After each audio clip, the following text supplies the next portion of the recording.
go into the gun range. These large pellets are actually a water bottle. How cool!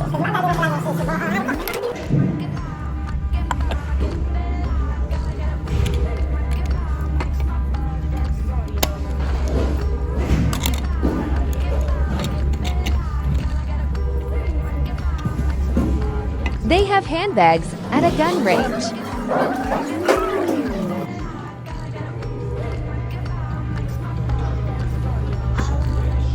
Wow, these no-name handbags are over $100. Would you buy them?